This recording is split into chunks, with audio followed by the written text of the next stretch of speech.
あれ藤川じゃないか。久しぶりだな。相変わらず貧相な顔してんな。学会の会場である国際会議場の広々としたロビー。声をかけられて振り向くと、大学院時代の先輩である村木さんが立っていた。嫌な人に会ってしまったなと思いながらも、そこは顔に出さず、大人な対応で挨拶する。どうも、村木さん、お久しぶりです。なあ、藤川は今何やってんだ？俺は今でもあの大学にいて准教授になったんだけどね。ここまで来るには苦労したけど、長谷川教授から実力が認められたってことだな。明らかにマウントを取る気満々でいる村木さんの態度にヘキヘキしながら答えた。俺は離島の小さな施設で研究職についています。その途端、馬鹿にしたような笑い声が会場中に響き、周りの人たちが一斉にこちらに目を向ける。マジで？うわ、大学院まで出てそれって、金の無駄遣いだったな。おいおい、今回の学会は権威ある名誉教授の発表があるんだぞ。落ちこぼれのお前でも参加できるんだな。村木さんと離れてから20年ほどが経ち、彼も少しは大人になったかと思っていたが、あの頃とちっとも変わっていない。村木さんは昔から嫌味で狡猾な先輩だった。俺は地元の大学を卒業後、そのまま大学院に進学して修士を取った。その後、より自分が興味を持っている分野の研究をしたいと、東京の大学院で博士を取ることにしたのだった。それは、俺が移籍した大学院の長谷川教授から、うちに来て一緒に研究しないかと学会で声をかけられたのがきっかけだった。以前に長谷川教授の論文を読み、その分野の研究に興味があった俺は二つ返事で快諾した。どうぞよろしくお願いします。長谷川教授の研究室にて挨拶した俺は、二つ上である村木さんから敵意の眼差しを向けられた。村木さんは俺がこの大学院に入ってきた経緯を聞いていたようで、俺が長谷川教授に目をかけられていると思い、面白くなかったようだ。村木さんに夜中に呼び出されて正座させられ、つまらないことで延々と説教されるなんてことは日常茶飯事。研究以外にも俺の性格や趣味思考などについても村木さんは徹底的に批判してきた。イベントの際にはわざと連絡してもらえなかったり、グループを外されたりといった幼稚な嫌がらせも受けた。こんなこともあった。実験器具を扱うのにいつも口頭で説明を受け、人によってその時によって言っていることが異なり、教授から間違いを指摘されることもあったため、俺は誰でもわかりやすいように簡易マニュアルを作成。すると、こんなのいらねえよ。実験器具の扱いなんて体で覚えなきゃ意味ねえだろ。村木さんに怒鳴られ、マニュアルを破られた。村木さんからの嫌がらせが本格化したのは、あることがきっかけだった。長谷川教授から言われた要領と違うようですけど。実験中、俺の指摘に村木さんは顔を真っ赤にしてショックを受けた。どうやら間違いを自覚したようだ。だが、彼は間違いを認めるどころか、うるさい！俺の言う通りにしろ！実験を続行し、もちろん期待していた結果を得ることはできず失敗に終わった。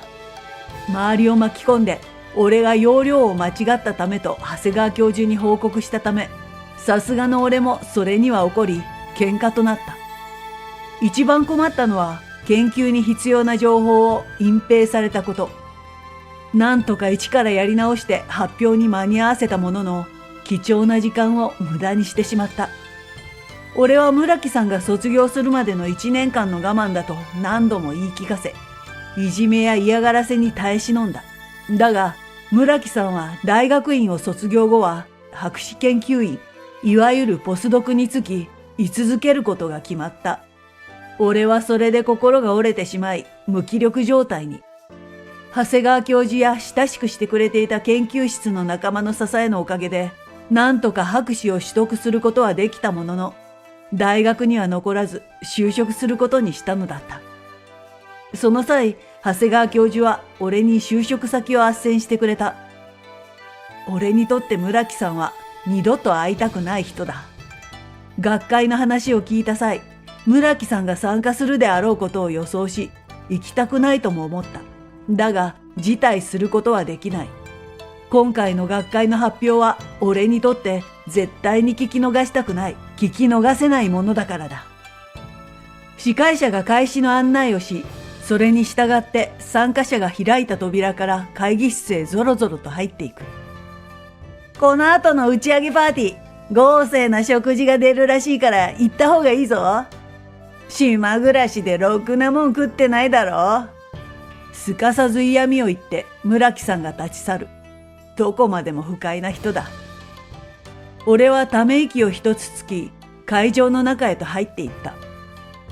学会のプログラムの通りに研究の発表がどんどん進んでいき、いよいよ今回の目玉である名誉教授である松本教授の発表となった。彼はこの分野の世界的権威であり、参加者たちの意識がぐっと引き締まるのが会場の空気が変わったことからも感じ取られる。俺は壇上、松本教授の論文に関する資料を映し出すスクリーンの隣に立っていた。俺がステージの上に立った途端、会場に座っている村木さんの顔が驚きで引きつったのが見えた。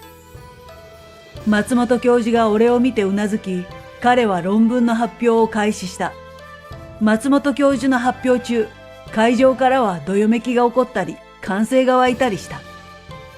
発表を終えた松本教授が最後に締めくくる。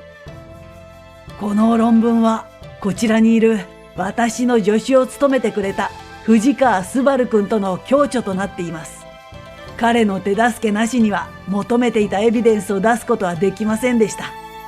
改めて彼に感謝します。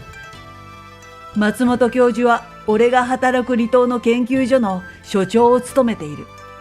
彼は日本の一流大学だけでなく、海外の大学からも教授をオファーされているが、それをすべて断った。一つの大学に在籍するような形は望まず、名誉教授として時折講義や講演をしている。そんな松本教授が情熱を傾けているのが若い研究者たちの育成だ。優秀な研究者たちが国内の大学で自分のやりたい研究をできずに失望し、どんどん海外の大学や研究所に流出していく現状を危ぶみ、田舎の大学の研究施設にて多くの若い研究者たちを育てた。その後、離島にも研究施設を設立。俺が大学院でお世話になった長谷川教授が松本教授と面識があり、設立されたばかりの研究所で働いてみないかと誘われ、お受けしたのだった。松本教授は幅広い知識や深い理解があって、仕事の上で尊敬できるだけでなく、人としても学ぶべきことが多く、ここで働くことになって本当に良かったと感謝した。俺が会場に向かって頭を下げると、会場から拍手が湧き起こった。大学の教授の中には手柄を独り占めしようとするどころか、学院生の研究発表を横取りするような輩もいるが、松本教授はいつでも謙虚で平等であることも彼を尊敬している理由の一つだ。ここで一つ、私の思い出話をさせてください。松本教授は現在に至るまでの経緯を語った。松本教授は一流大学に進学後、大学院で博士号を取得。教授の口利きで助教になった。だが腰を痛めた祖母の介護のために退職し、田舎の大学の常勤講師に。そこには世界でも劣らないほど充実した研究施設があり、松本教授は思う存分研究に没頭することができた。結果、彼は世界的に有名であり、査読に厳しいと評判の学術誌に論文が掲載され、一気に注目を浴びることに。有名大学から教授のオファーが殺到したが、それを断り、今までの経験を踏まえて、若い研究者の育成に力を注ぐことにした。この論文に関する研究は、離島にある小さな研究施設で行いました。そこには世界的にも貴重な実験器具や機械が揃っており、研究に没頭できる素晴らしい環境にあります。松本教授の話を聞きながら、おやと思った。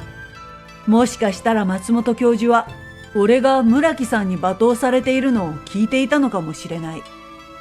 ここでは多くの未来ある研究者が日々研究に打ち込み学んでいます。一流大学の研究室であろうと、離島の小さな研究所であろうと、研究に励む一人の人間であることに変わりはありません。そうではありませんか？松本教授の問いかけに拍手が起こる。その中には村木さんの姿もあった。同じ道を志す同志として見下すのではなく、高め合っていきましょう。彼のような人格者のもとで研究できたことは、俺にとって光栄なことだ。松本教授は今年引退することを発表した。とても残念なことだが、彼の意思は間違いなく俺たち研究者によって受け継がれていくことだろう。学会が終わり、別会場にて打ち上げパーティーが開催された。松本教授、お疲れ様でした。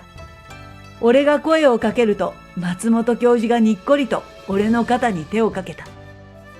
藤川くんのおかげであの論文を完成させ、優秀の美を飾ることができたよ。どうもありがとう。そんなことを言われたら余計に寂しくなってしまう。本当に引退してしまうんですか？私はまだ松本教授から学びたいことがたくさんあります。松本教授が豪快に笑う。これからは余生を楽しませてもらうことにするよ。あとは若い君たちに任せたからよろしくな。40過ぎのおっさんである俺のことを若いなんて言うなんて。俺はまだまだ未熟なんだなと苦笑した。パーティーの歓談中、村木さんが歩み寄ってきた。松本教授、はじめまして。私、村木と申します。緊張した様子の村木さんを松本教授がじっと見つめる。ああ、君、うちの藤川くんと知り合いのようだね。学会前のロビーで君の笑い声が響き渡っていたよ。やはり松本教授は俺たちのやりとりの一部始終を見ていたのだ。大変申し訳ありませんでした。恐縮した村木さんが頭を下げる。謝るべきは私ではないんじゃないかな。松本教授に指摘されて慌てて村木さんが俺に向き直った。藤川、すまなかった。俺は自分がどれだけ狭い視野しか持っていなかったかに気づかなかった。一流大学の研究室に在籍することが、大学で昇進することが勝ち組だと思い、それが全てだと信じていたが、間違いだった。松本教授がうなずく。私もかつて同じような考えを持っていた同級生がいた。彼は私と同じ研究を進め、私は彼より先に論文を発表。恥じた彼は学会を抜け出し、社会的信頼を失った。村木さんは、それが自分に起こりうる未来かのように真剣に聞いていた。そこへ一人の男性が歩み寄る。よう、今年で引退だっていうのに精力的に働くな、修一郎。深田さんだ。今、彼は私の研究所の副所長を務めていて、私の親しい友人でもあるんだがね。松本教授が深田さんを認めて笑いかけた。俺は小さい人間だった。人を蹴落とすことしか考えず、藤川に嫉妬し、怒鳴り散らし傷つけた。本当にすまなかった。俺も変わりたい。そう言いながら反省している様子の村木さんに、俺は声をかけた。同じ研究に励む同志として、見下すのではなく、高め合っていきましょう。きっとこれからは、一人の研究者として、一人の人間として、村木さんと対等に付き合っていけるだろう。